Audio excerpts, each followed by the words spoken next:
keep working, keep level-headed. Obviously, some ups and downs there. The whistles kind of slowed the game down a little bit on both ends, and you just got to be able to work your way through that stuff and know that it'll balance itself out. So, I thought we did a good job of working through the third. Started pretty badly, and towards the end of the third, got some momentum and was able to just keep them at bay just enough and make some plays down the stretch in the fourth, close it out. Talk about the importance of this win after a couple of really tough losses, close losses like that. You guys were able to put it together at the end. Yeah, I mean, you never want to lose 2 in a row. You damn sure don't want to lose 3 in a row. So we're kind of hell-bent on going out there and leaving this place with a win before we go back home. And, it's been a tough trip for us, and it's good to close that out with a win here. A team that's been playing well. It's a tough place to come in and get a win against these guys, and I think we did a good job of just making enough plays and closing it out and try to build on this going forward. Missing anything?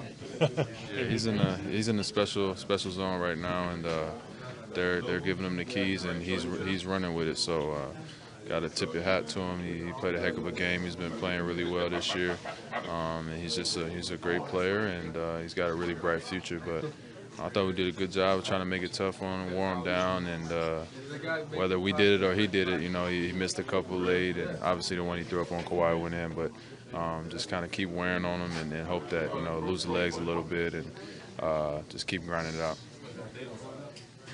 Game of runs, just staying patient, just continue to push the pace, taking good shots, playing defense. At the end of the day, it's about defense and execution on offense, and we were very patient tonight. Fourth quarter, I think you guys shot 60% in the fourth and got a lot of big buckets from a variety of guys in the stretch. What did you like about how you guys closed it? Patience, the communication. We were poised. We had to scrap a little bit more. We had to really fight to get that win. But once we got the lead back, we kind of, maintained and kept our composure and just kind of, just build it on each possession. I was just saying, Nick talked about the zone and what it did for you guys and how it kind of showed them bodies and broke their rhythm a little bit. Mentality-wise, what's the difference with you guys when you play that? No, just talking, communication. Knowing where guys are going to be, knowing where the shooters are, and the big thing is rebounding. And we did a good job in tonight.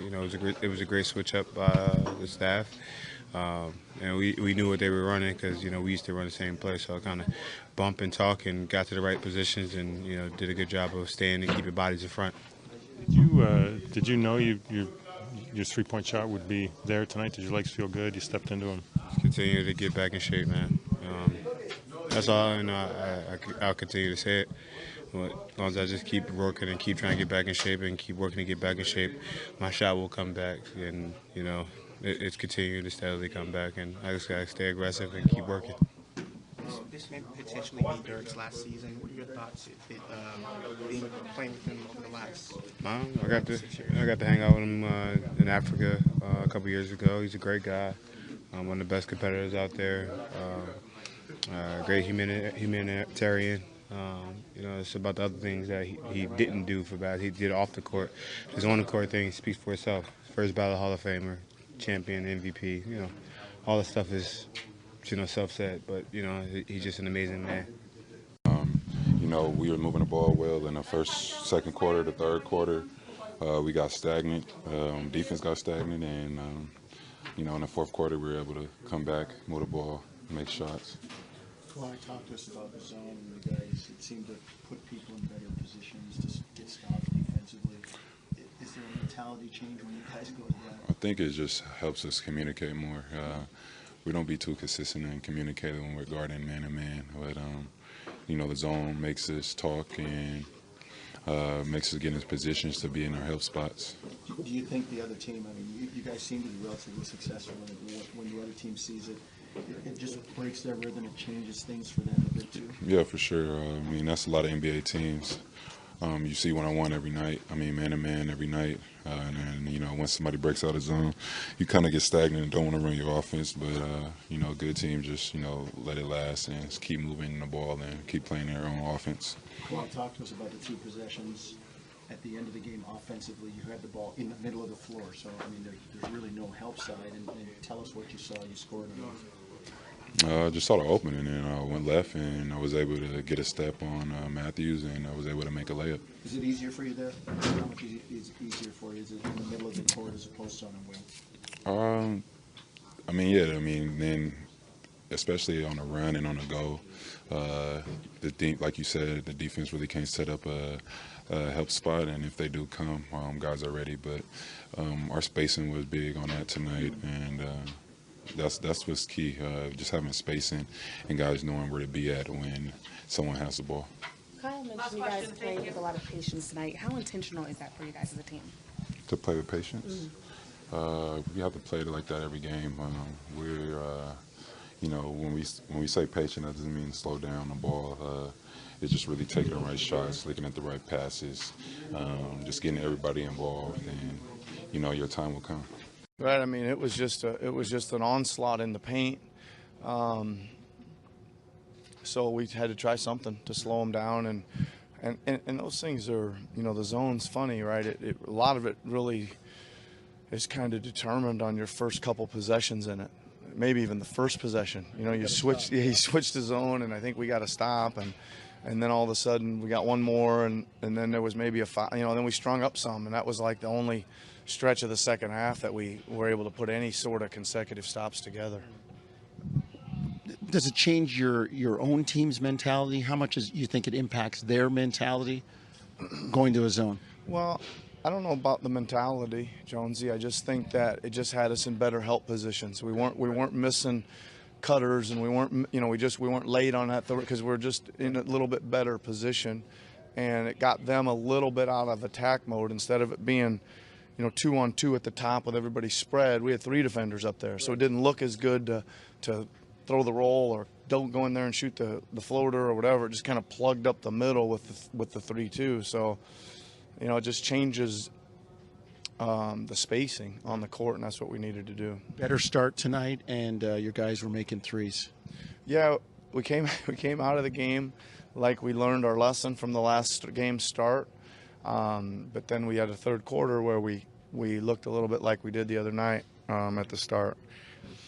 But again, it's lessons to learn, and I you know, from my standpoint, I just got to do a little bit better job, maybe a play calling to start the second half to make sure we're getting some movement and aggressive. We got a little jump shot happy, and we were happy about our jump shots in the first half, but it doesn't mean you come out and get jump shot happy to start the second.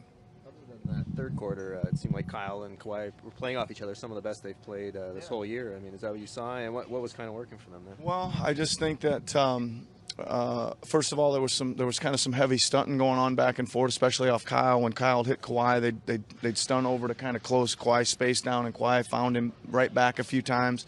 Kyle did a really good job of setting the screen sometime and then slipping out, so that confused him and again got him some space as well. But the main thing is, you're right, the vision was there and the willingness to pass it was there, and I credit that more to just some time together, right? It's been a while since, you know, Kyle had a long stretch where he was out, and Kawhi's been out, you know, for a stretch, and there's 2 games here that they played together back to back. You're going to get a few days now, Nick, before your next game. How do you see managing that in terms of rest, practice, all that stuff? Yeah, well, I mean, we'll have a day off, obviously, tomorrow, and then we'll practice the next 2 days, and it'll be good for us, right? There's been few and far between, but we're going to get some of these back. I still think we've played more games than anybody in the NBA, so we're going to get a few of these practice days back that we haven't got all year. You know, there's definitely just a lot of polishing up on things to do and a little bit more organization. But I will say this: we really executed great down the stretch tonight. We even executed some really good special plays. You know, like to end the half, we ran out within 3.5 seconds. We ran the full court play for a 3, and we did some nice stuff and execution wise. But there's always polishing up and things to do on that. Can you talk a little bit about Siakam and his growth and development as a player? And yeah, he's really been something, right? Yeah, really been something. I talked a little bit in the pregame press conference about, you know, he's really an unheard of, right? He was a late draft pick, played in the D League for a while, and was kind of in and out of even the rotation last year. So he took advantage of an opportunity. again, being completely honest, I wouldn't have said that was his starting 4 spot to have this year. We were going to try a lot of combinations to start the preseason. It was Serge's spot, last year, and we moved him to the 5 and JV to the 5 exclusively, pretty much. So it opened up a hole at the 4 for, some guys to go after, and he took it, right? He took it, and doesn't look like he's going to let go of it. So, and he keeps expanding. Really liked his patience a couple times tonight. Maybe a lot of dribbles to get to the shot he wanted, but he just kind of kept taking the hit and backing his way and using his size and length and his little craftiness around the basket. But again, he continues to improve, and I think he will. He's a serious professional now. He really works at his game. Your impressions of Luka? Second time you've seen him this year, a triple-double tonight. Incredible, right? One thing I didn't talk about pregame that impressed me, I can't believe his handles.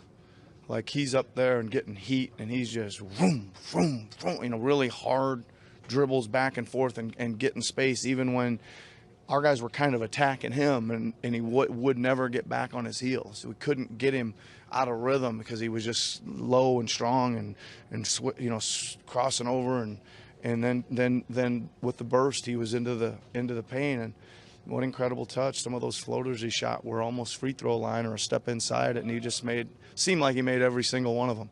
And then when we did get enough help there, he'd hang in the air till the last second and throw that incredible two-handed pass out to the right corner. He's something else. How nice was it, or welcome was it down the stretch, most of the fourth quarter, to get something from Kawhi as usual, Kyle as usual, and then Danny Green, Serge both hit some big moves. Yeah, I mean, it felt really in rhythm tonight, right? It felt in rhythm, and then at the very end, we got Kawhi to where we wanted to get him, and he made 2 tough moves and got to where he wanted to go as well. But you're right, just to tick over one with Serge on a screen and roll later in the shot clock, and then Danny making a heck of a move when they force him to do that and open up the lane, and he had to take it, and he did it.